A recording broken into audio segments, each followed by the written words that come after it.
साथियों, आज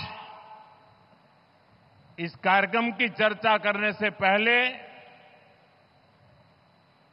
मैं अपने हृदय के भावों को व्यक्त करना चाहता हूं। जब 2013 में भारतीय जनता पार्टी ने मुझे प्रधानमंत्री पद के उम्मीदवार के रूप में निश्चित किया,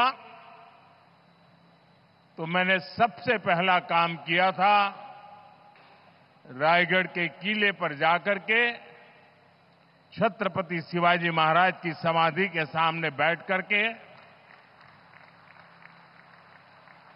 प्रार्थना की थी।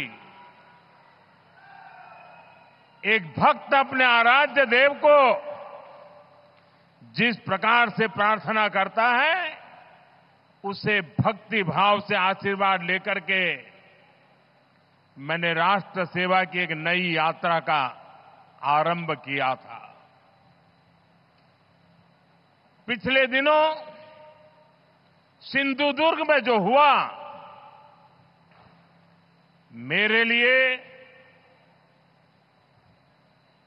मेरे सभी साथियों के लिए छत्रपति शिवाजी महाराज ये सिर्फ नाम नहीं है।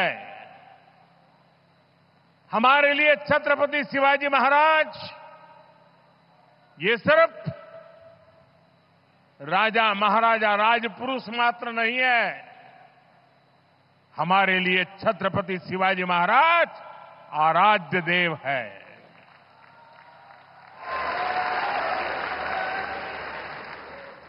और मैं आज सर झुका करके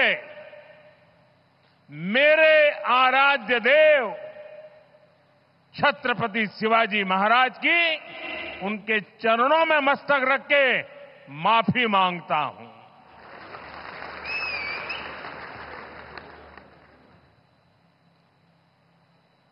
हमारे संस्कार अलग है।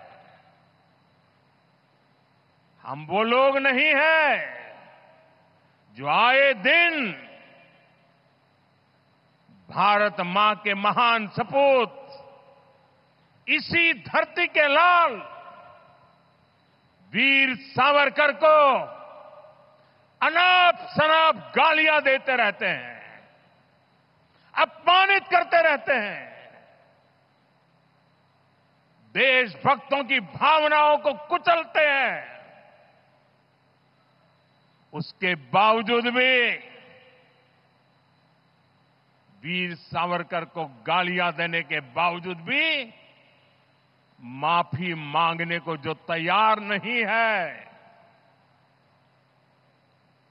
अदालतों में जाकर के लड़ाई लड़ने को तैयार है, इतने बड़े महान सपूत का अपमान करके जिनको पश्चाताप नहीं होता है, महाराष्ट्र की जनता उनके संस्कार को अब जान ले। और ये हमारे संस्कार है कि इस धरती पर आते ही आज मैंने पहला काम मेरे आराध्य देव छत्रपति शिवाजी महाराज में उनके चरणों में सर झुका करके क्षमा मांगने का कर रहा हूं। और इतना ही नहीं, जो लोग छत्रपति शिवाजी महाराज को अपने आराध्य देव मानते हैं, उनके दिल को जो गहरी चोट पहुंची है, मैं ऐसे आराध्य देव की पूजा करने वालों को भी, उनकी भी सर झुका करके क्षमा मांगता हूं। मेरे संस्कार अलग है।